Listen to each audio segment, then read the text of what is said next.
Hi friends, ಎಲ್ಲರೂ ಹೇಗಿದ್ದೀರಾ? Welcome to my channel. ಇವತ್ತು ಮಹಾಭಾರತದ 7ನೇ ಎಪಿಸೋಡ್.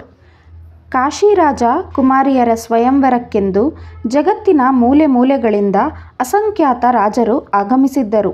ಸ್ವಯಂವರ ಮಂಟಪ ತಳಿರು ತೋರಣಗಳಿಂದ ಅಲಂಕೃತವಾಗಿತ್ತು. ಒಬ್ಬೊಬ್ಬ ರಾಜರು ಕಾಶಿರಾಜನ ಹೆಣ್ಣು ಮಕ್ಕಳಲ್ಲಿ ಒಬ್ಬಳಾದರೂ ತನ್ನನ್ನು ವರಿಸುವಳೆಂದು ಆಶಾಭಾವನೆ ವ್ಯಕ್ತಪಡಿಸುತ್ತಿದ್ದರು. ಅಂಬೆ, ಅಂಬಿಕೆ ಮತ್ತು ಅಂಬಾಲಿಕೆ ಇವರೇ ಆ ಕುಮಾರಿಯರು. ಈ ಮೂವರು ಒಬ್ಬೊಬ್ಬ ರಾಜನ ಮುಂದೆ ಮಾಲೆ ಹಿಡಿದು ನಿಂತಾಗಲೂ ರಾಜಭಟರು ಆಯಾ ರಾಜರ ಕುಲಗೋತ್ರಾದಿಗಳನ್ನು ಪರಿಚಯ ಮಾಡಿಕೊಡುತ್ತಿದ್ದರು. ಒಬ್ಬೊಬ್ಬ ರಾಜರ ಗುಣಗಾನ ಮಾಡಿ ಪರಿಚಯ ಮಾಡಿಕೊಟ್ಟರು. ಭೀಷ್ಮನ ಸರದಿ ಬಂದಾಗ ಮೂವರು ರಾಜಕನ್ಯೆಯರು ಅದಾಗಲೇ ವಯಸ್ಸಾಗಿರುವನೊಬ್ಬ ತಮ್ಮನ್ನು ವರಿಸಲು ಬಂದಿರುವನೆಂದು ಹಿಂದೆ ಸರಿದರು.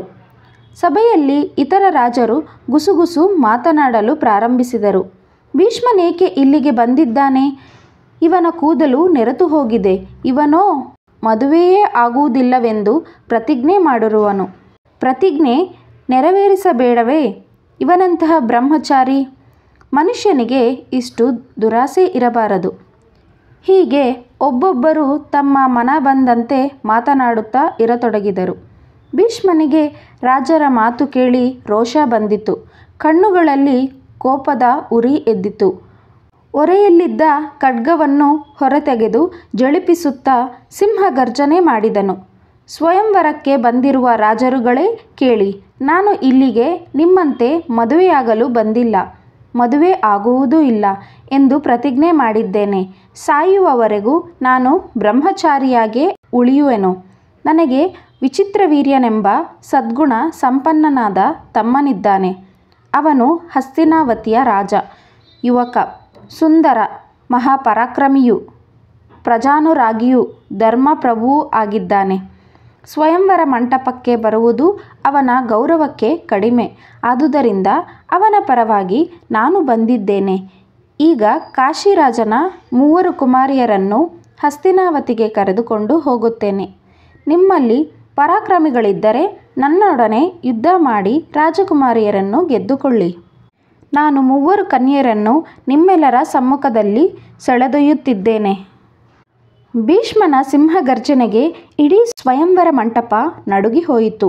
ಭೀಷ್ಮನೊಡನೆ ಸೆಣಸಲು ಯಾವ ರಾಜನಿಗೂ ಧೈರ್ಯ ಸಾಲದಾಯಿತು. ಯಾರೂ ಅವನೊಡನೆ ಹೋರಾಡ ಹೋಗಲಿಲ್ಲ. ಆದರೆ ಕಾಶಿರಾಜನ ಕುಮಾರಿಯಲ್ಲೊಬ್ಬಳಾದ ಅಂಬೆಯನ್ನು ಸ್ವಯಂವರದಲ್ಲಿ ಗೆಲ್ಲಬೇಕೆಂದು ಬಂದಿದ್ದ ಸಾಲ್ವರಾಜ ಭೀಷ್ಮನನ್ನು ಎದುರಿಸಿ ನಿಂತನು. ಕೆಲವರು ರಾಜರು ಅವನ ನೆರವಿಗೆ ನಿಂತರು. ಆದರೆ ಭೀಷ್ಮನು ಪ್ರಳಯ ರುದ್ರನಾಗಿ ಶತ್ರುಗಳನ್ನು ಕೊಚ್ಚಿ ಕೆಡಹಿದನು. ಸ್ವಯಂವರ ಮಂಟಪ ರಣರಂಗವಾಗಿ ಮಾರ್ಪಟ್ಟಿತು. ಸಾಲ್ವರಾಜ ಸೋತು ಹೋದನು. ಅಂಬೆ ಸಾಲ್ವರಾಜನಿಗೆ ತನ್ನ ಮನಸ್ಸನ್ನು ಒಪ್ಪಿಸಿ ಅವನನ್ನೇ ಮದುವೆಯಾಗಬೇಕೆಂದುಕೊಂಡಿದ್ದಳು. ಇದೀಗ ಭೀಷ್ಮನು ಅವಳನ್ನು ಇನ್ನಿಬ್ಬರ ರಾಜಕನ್ಯೆಯರೊಂದಿಗೆ ರಥದಲ್ಲಿ ಕೂರಿಸಿಕೊಂಡು ಹಸ್ತಿನಾಪುರಕ್ಕೆ ಬಂದು ಸೇರಿದನು. ಸತ್ಯವತಿಯ ಅನುಜ್ಞೆಯನ್ನು ಪಡೆದು ವಿವಾಹಕ್ಕೆ ಸಕಲ ಸಿದ್ಧತೆಗಳನ್ನು ಮಾಡಿದನು. ಮೂವರು ರಾಜಕುಮಾರಿಯರನ್ನು ವಿಚಿತ್ರವೀರ್ಯನಿಗೆ ಕೊಟ್ಟು ಮದುವೆ ಮಾಡುವ ಸನ್ನಾಹದಲ್ಲಿದ್ದಾಗ ಅಂಬೆಯು ಭೀಷ್ಮನಲ್ಲಿಗೆ ಬಂದು, ಧರ್ಮಾತ್ಮ, ನಾನು ನನ್ನ ಮನಸ್ಸಿನಲ್ಲಿ ಸೌದಾಪುರದ ರಾಜ ಸಾಲ್ವನನ್ನು ವರಿಸಿದ್ದೇನು. ನಮ್ಮಿಬ್ಬರ ಮದುವೆಗೆ ನಮ್ಮ ತಂದೆಯೂ ಒಪ್ಪಿದ್ದರು. ಸ್ವಯಂವರ ಮಂಟಪದಲ್ಲಿ ಸಾಲ್ವರಾಜನಿಗೆ ಸ್ವಯಂವರ ಮಾಲೆಯನ್ನು ಹಾಕಲು ನಿಶ್ಚಯಿಸಿದೆನು. ಆದುದರಿಂದ ಧರ್ಮ ಸೂಕ್ಷ್ಮವನ್ನು ತಿಳಿದವರಾದ ನೀವು ನನಗೆ ದಾರಿ ತೋರಿ ಎಂದು ಹೇಳಿಕೊಂಡಳು. ಅಂಬೆಯ ಮಾತುಗಳನ್ನು ಕೇಳಿ ಭೀಷ್ಮನಿಗೆ ಬೇರೊಬ್ಬ ರಾಜನಲ್ಲಿ ಅನುರಕ್ತಳಾಗಿರುವ ಅಂಬೆಯನ್ನು ತನ್ನ ತಮ್ಮನಿಗೆ ತಂದುಕೊಳ್ಳುವುದು ಅನುಚಿತವೆನಿಸಿತು. ನಾನು ನಿನ್ನನ್ನು ಬಿಟ್ಟು ಬಿಡುವೆನು. ಸಾಲ್ವರಾಜನನ್ನು ಮದುವೆಯಾಗಿ ಸುಖವಾಗಿ ಬಾಳು, ನಿನಗೆ ಮಂಗಳವಾಗಲಿ ಎಂದು ಹೇಳಿ ಸಕಲ ರಾಜ ಮರ್ಯಾದೆಗಳೊಂದಿಗೆ ಅಂಬೆಯನ್ನು ಸೌದ ದೇಶಕ್ಕೆ ಕಳುಹಿಸಿಕೊಟ್ಟನು. ಅಂಬಿಕೆ, ಅಂಬಾಲಿಕೆಯರಿಬ್ಬರು ಸರ್ವಾಂಗ ಸುಂದರನಾದ ವಿಚಿತ್ರವೀರ್ಯನನ್ನು ವಿವಾಹವಾಗಲು ಒಪ್ಪಿಗೆ ಕೊಟ್ಟರು. ಶುಭ ಮುಹೂರ್ತದಲ್ಲಿ ಅದ್ದೂರಿಯಿಂದ ಅಂಬಿಕೆ, ಅಂಬಾಲಿಕೆಯರೊಡನೆ ವಿಚಿತ್ರವೀರ್ಯನ ವಿವಾಹ ಮಹೋತ್ಸವ ನೆರವೇರಿತು. ನಿಮಗೆ ಈ ವಿಡಿಯೋ ಇಷ್ಟ ಆಗಿದ್ದರೆ ವಿಡಿಯೋನ ಲೈಕ್ ಮಾಡಿ, ಶೇರ್ ಮಾಡಿ, ನಮ್ಮ ಚಾನಲ್ನ ಸಬ್ಸ್ಕ್ರೈಬ್ ಮಾಡ್ಕೊಳ್ಳಿ. Thank you for watching.